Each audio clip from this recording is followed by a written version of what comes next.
Hei kaikille ja tervetuloa Kalifornian rikosmysteerien pariin. Kalifornian rikosmysteerien pariin.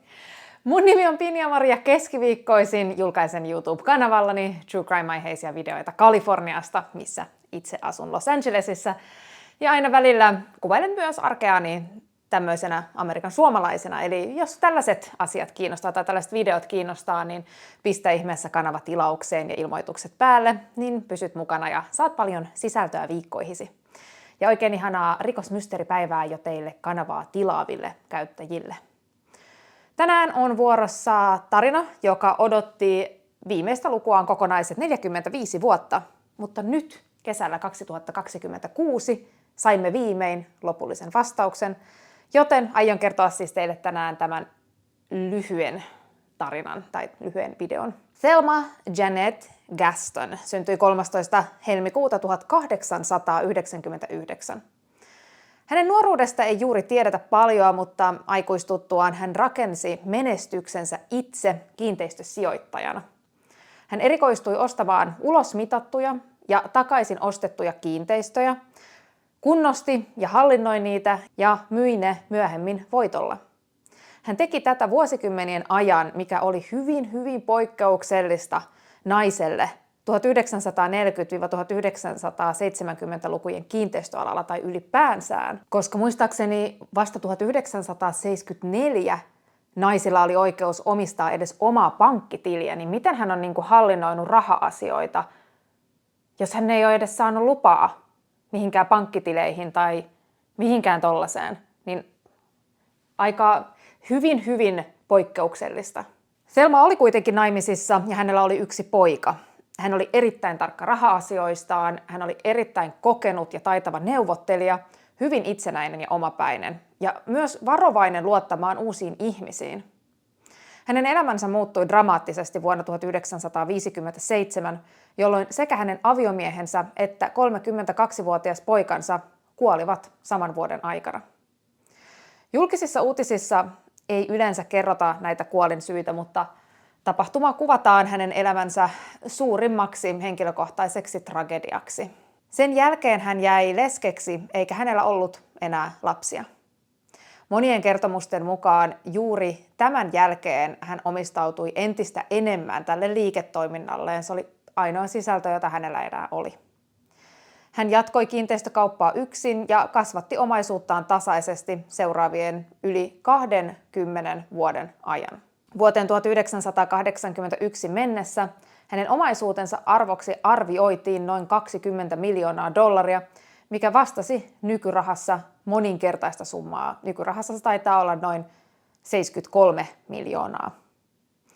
Vuonna 1981 hänen elämäänsä ilmestyi 39-vuotias mattoja myynyt mies nimeltä Lawrence Remsen. Lawrence onnistui lyhyessä ajassa voittamaan 80-vuotiaan Thelman luottamuksen ja heidän kerrottiin jopa seurustelevan. Ystävilleen Thelma oli kuitenkin vihjannut olevansa hieman epävarma siitä, että halusiko tämä nuorempi mies todellakin hänet ja olla hänen kanssaan vai oliko tämä nuorempi mies enemmän kiinnostunut hänen omaisuudestaan. Kesäkuun lopussa 1981 Thelma katosi. Hänet nähtiin viimeisen kerran 28. kesäkuuta. Hänen talonsa oveen oltiin jätetty lappu, jossa kerrottiin hänen lähteneen etsimään kadonnutta kissaansa, mikä ei ollut mitenkään poikkeuksellista. Mutta myöhemmin löytyi myös kirje, jonka mukaan hän oli muka lähtenyt pitämään vähän hauskaa elämässä, eikä hän halunnut kenenkään etsivän häntä. Läheiset pitivät tätä viestiä täysin epäuskottavana, koska Thelma ei ollut tällainen ihminen. Ei hän olisi ikinä lähtenyt mihinkään noin vaan ilmoittamatta kenellekään. Ja vielä se, että häntä ei saisi etsiä. Samaan aikaan tämä Lawrence Remsen alkoi esittää sitten tällaisia valtakirjoja, missä Thelma olisi antanut hänelle oikeuden hoitaa näitä omia raha-asioitaan ja omaisuusasioitaan sillä välin, kun hän oli vähän pitämässä hauskaa. Aika nopeasti tämän jälkeen Lawrence yritti myös nostaa Thelman pankkitileiltä noin $100,000 ja hän ryhtyi myymään hänen kiinteistöjään. Ratkaiseva käänne tuli, kun Thelman liikekumppanit saivat kirjeitä, joiden väitettiin olevan Thelman kirjoittamia. Tämä nainen siis työskenteli vielä 80-vuotiaana. Niissä ilmoitettiin, että Lawrence saisi hoitaa hänen noin $20 miljoonan omaisuuttaan. Ja nämä liikekumppanit pitivät näitä kirjeitä hyvin epäilyttävinä ja he ottivat yhteyttä poliisiin. Tutkijat havaitsivat nopeasti, että asiakirjojen allekirjoitukset ja notaarin vahvistukset olivat todennäköisesti väärennöksiä. Tämä herätti poliisin huomion hyvin nopeasti. Ja elokuun lopulla 1981 LAPD ilmoitti julkisesti etsivänsä Lawrencea. Tutkintaa johtanut luutnantti Glenn Ackerman sanoi tuolloin jopa suoraan, että pelkään, että tämä nainen on tapettu.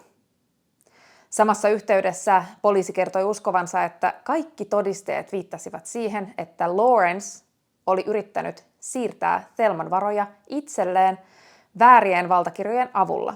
Aluksi poliisi ilmoitti hakevansa syytettä näistä väärennöksistä, koska tosiaan murhasta ei ollut mitään näyttöä, mutta sitä tietenkin epäiltiin, mutta miten se voitaisiin todistaa oikeudessa.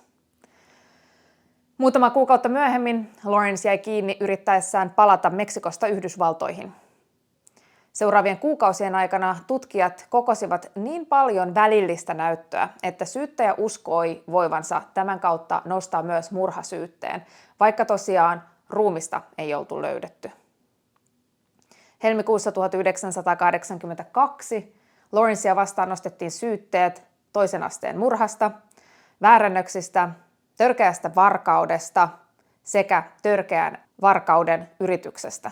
Oikeudessa Lawrence muutti kertomustaan useaan otteeseen ja lopulta hän siis väitti, että ei hän ole tappanut Thelmaa, mutta hän oli löytänyt Thelman kuolleena ja että hän olisi vienyt tämän ruumiin veneellä mereen, jotta voisi myöhemmin ottaa haltuunsa tämän omaisuuden. Eli hän myönsi siis sen, että mikä hänen tarkoitusperänsä oli, mutta hän ei myöntänyt, että hän olisi tehnyt Thelmalle mitään. Tuomioistuin ei kuitenkaan uskonut tätä selitystä.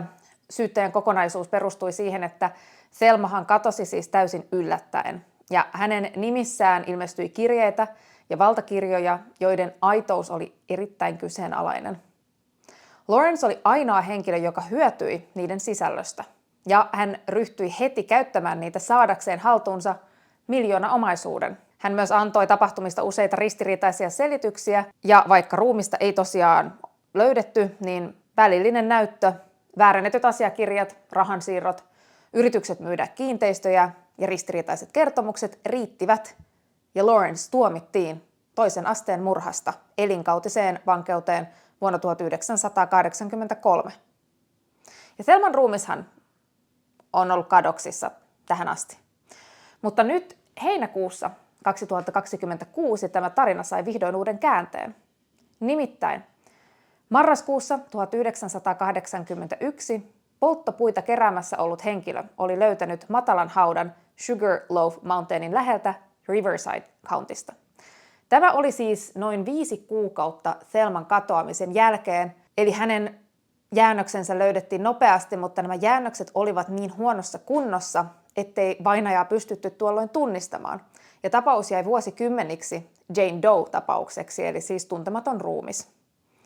Vasta vuonna 2024 aloitettiin uusi tutkimus, jossa hyödynnettiin rikostutkinnallista geneettistä sukututkimusta. DNAn ja hammastietojen avulla jäännökset tunnistettiin vuonna 2026 Thelma Gastoniksi. Ja näin vahvistui myös se, että tämän Lawrencen kertomus tämän ruumiin hävittämisestä mereen oli valhe. Vuonna 2026 tehdyn tunnistuksen yhteydessä viranomaiset eivät ilmoittaneet mitään uutta kuolin syytä, vaan tapausta käsiteltiin edelleenkin murhana aiemman rikostutkinnan perusteella. Lawrence on siis nyt itse noin 83-vuotias ja suorittaa siis edelleenkin tätä elinkautista tuomiotaan California Institution for Men vankilassa, ja hänen seuraava ehdonalaiskäsittelynsä on määrä pitää vuonna 2028. Jos Thelman ruumiin tunnistuksen yhteydessä ei ilmene täysin uutta näyttöä, niin tämä löydös ei todennäköisesti tule vaikuttamaan tähän Lawrencen ehdonalaiskuulemiseen. Kaliforniassa ehdonalaislautakunta arvioi muun muassa, että Tunnustaako vankitekonsa tai tunnistaako hän, että hän on tehnyt väärin ja osoittaako hän katumusta, onko hän kertonut rikoksesta totuudenmukaisesti ja että muodostaako hän edelleenkin riskin yhteiskunnalle. Lawrence hän on vuosikymmeniä pitänyt kiinni siitä kertomuksestaan, jonka mukaan hän ei tappanut Thelmaa, vaan löysi tämän kuolleena ja hävitti ruumiin mereen. Hän ei ole tosiaan kiistänyt sitä hyötymistarkoitustaan, vaan ainoastaan kiistänyt murhan. Vuoden 2026 tunnistus osoitti ainakin sen, että hänen kertomus ei pidä paikkaansa siltä osin, missä ruumiin sijainti oli, koska nämä jäännökset löytyy vuoristoon haudattuna eivätkä merestä. Ja jos Lawrence edelleen pitäytyy samassa kertomuksessa, niin ehdonalaislautakunta voi pitää sitä osoituksena siitä, että hän ei ole kertonut rikoksesta rehellisesti. Se voi toki heikentää hänen mahdollisuuksiaan päästä ehdonalaiseen, joten nähtäväksi jää.